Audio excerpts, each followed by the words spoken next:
Hi hello सर्वांना, good morning, नमस्कार. मी प्रियांका आणि परत एकदा तुमचं सर्वांचं माझ्या एका नवीन मराठी ब्लॉग चॅनलवर अगदी मनापासून स्वागत. आजचा दिवस तुम्हाला खूप छान, मस्त, आनंदाचा, आरोग्याचा जाऊ दे ही स्वामींच्या चरणी प्रार्थना. सुंदर अशा सुंदर दिवसाची सुरुवात झालेली आहे. पक्ष्यांचा किलबिलाट आणि फ्रेश असे वातावरण. आपलं जीवन जगत असताना स्वतःसाठी वेळ द्या, कारण आपण आहोत तर जग आहे. आणि महत्त्वाचे म्हणजे दुसऱ्यासाठी सुद्धा आपण वेळ दिला पाहिजे, कारण ते नसतील तर आपल्या अस्तित्वाला काहीच अर्थ उरत नाही. तर मी सकाळी लवकर उठले होते आणि उठल्यानंतर मी घरामध्ये झाडू मारून घेतला, पारोसं काढून घेतलं आणि नंतर दारामधलं सुद्धा रांगोळी वगैरे पुसून घेतली आणि झाडून घेतलं, चपला वगैरे उचलून. आणि नंतरच मग मी बाकीच्या कामाला सुरुवात करणार आहे, आंघोळ वगैरे करणार आहे, नंतर देवपूजा. झाडझूड झालेली आहे आणि आता वाजले 6 आणि मी आता देवपूजा करायला घेणार आहे. देवपूजेसाठी पहा, मी आदल्या दिवशीच्या कळ्या आणून ठेवत असते जास्वंदीच्या. तर ते छान अशा उमललेल्या आहेत. हे 2 बटन गुलाबाची फुलं आणि एक चाफ्याचं फुल पण सापडले मला. तर मी आत्ता आणलं हे जाऊन. जास्वंदीचं झाड मी लावलेलं आहे. तर पहा, जास्वंदीच्या ह्या पांढऱ्या जास्वंद आहे ना, त्याला इतकं छान फुल उमलतं ना. तर हे 3 मला सापडले. आता देवपूजा करून घेऊ. तर देवपूजा करायला घेतली तर अगोदर मी स्वामींची पूजा करायला घेतली.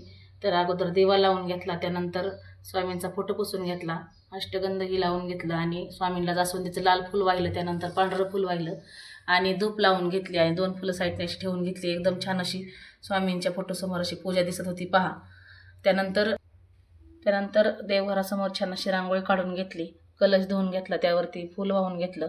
त्यानंतर देवघरामध्ये छान असे मूर्ती होत्या, त्या सगळ्यांना आंघोळ्या घालून घेतल्या, कुंकू हळद लावून घेतलं आणि माळा घालून घेतल्या, छान अशी फुलं वाहून घेतली. तर आजची ही पूजा आहे. तर तुम्हाला कशी वाटली ही पूजा ते कमेंट बॉक्समध्ये नक्की सांगा.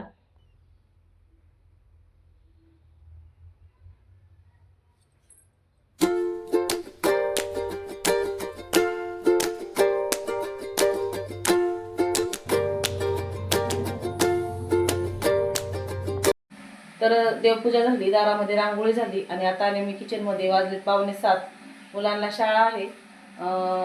शाळा फुल नाही पण हाफ डे आहे, त्यामुळे स्वयंपाक बनवावा लागतो. मुलं नाश्ता करून जातात किंवा डबा पण घेऊन जातात. तर आता स्वयंपाकाला लागणार आहे मी. तर सगळ्यात आधी मी पीठ मळायला घेणार आहे. तर चवीपुरतं परातीमध्ये मीठ घालून घेतलं, परात धुवून, आणि कणिक मळून घेतली ना की मग भाजीची तयारी होईपर्यंत कणिक छान भिजली जाते आणि चपात्या ना एकदम मऊ होतात पहा. तर मी अशीच करत असते रोज. तर आता कणिक मळून घेते आणि नंतर भाजीची तयारी करते. मी पीठ मळून घेतलं चपात्यासाठी. मटकीची भाजी बनवणार आहे, इथं वाटाणा मोठी मिक्स बनवणार आहे. तर इथं हे दोन्ही पण मी धुवून घेतलं, कांदा चिरून घेतला, कोथिंबीर चिरून घेतला आणि फोडणीसाठी सुद्धा घेतला. तेलामध्ये लसूण टाकला, कांदा टाकला आणि कढीपत्ता सुद्धा टाकला. तर कांदा छान असा परतून झाला, त्यामध्ये थोडीशी हळद घालून घेतली. मटकीची भाजी मुलांना आवडते आणि कडधान्य आठवड्यात 2-3 वेळा झालेच पाहिजे. कडधान्य खाल्लेलं चांगलं असतं. तर हळद घातल्याच्यानंतर मी यामध्ये मसाला, चवीपुरतं मीठ घालून घेतलं, थोडंसं छान असं मिक्स करून घेतलं. त्यामध्ये धुवून घेतलेली मटकी आणि वाटाणे घालून घ्यायचे, ते पण तेलामध्ये छान असं मिक्स करून घ्यायचे. त्यानंतर आपल्याला शेंगदाण्याचं कूट घालायचं आणि गरम करून घेतलेलं पाणी घालायचं. पातळ भाजी जर आपण बनवत असेल ना तर गरमच पाणी वापरायचं, त्याच्यामुळे तरी पण छान आहे. त्याने भाजीची चव जी असते ना अजिबात बिघडत नाही. तर मटकीची भाजी शिजायला टाकून झाली. आता चपात्या बनवायला घेणार आहे.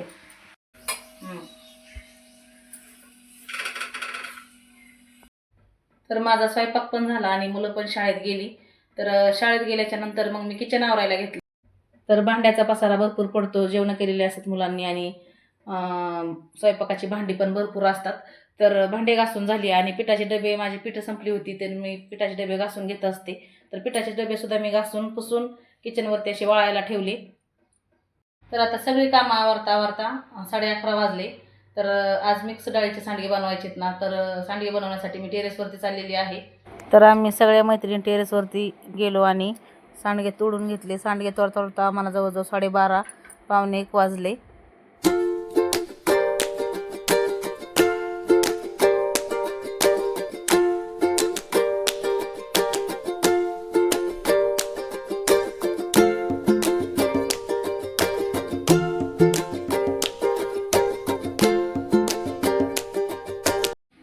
आता सांडगे बनवून झाल्याच्या नंतर मी खाली आले. ऊन खूप झालं होतं.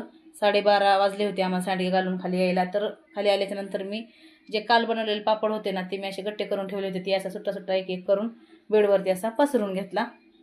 तर त्याच्यानंतर मी गव्हाचं दळण करायला घेणार आहे. मुलं ट्युशनला गेली. आता वाजलेले आहेत 4 आणि ऊन पण थोडंसं कमी झालेलं आहे. तर मी आता गव्हाचं दळण करायला घेणार आहे. तर इथे मी पाठीमध्ये गहू घेतलेले आहेत. ते चाळून घेतले. ते चाळले ना की मग असे त्याच्यामधली जी रेती असते किंवा धूळ असते ती खाली पडते चाळणे वाटे आणि मग त्याच्यामधले अशी कडेही वेचून घेते. दळण झाल्यानंतर मी पसरवलेले पापडसुद्धा पाठीमध्ये असे भरून घेतले. तर सगळं आवरता आवरता 6 वाजले आणि संध्याकाळची दिवाबत्ती मी करून घेतलेली आहे. तर संध्याकाळची दिवाबत्ती झाली आणि दिवसभर माझा हा दिवस कामातच गेलेला आहे आजचा. आणि दिवाबत्ती झाली आणि आता स्वयंपाक पण करायचा आहे मला. तर इथंच मी माझ्या व्हिडिओला एंड करते. तर तुम्हाला कसा वाटला आजचा व्हिडिओ ते कमेंट बॉक्समध्ये नक्की सांगा.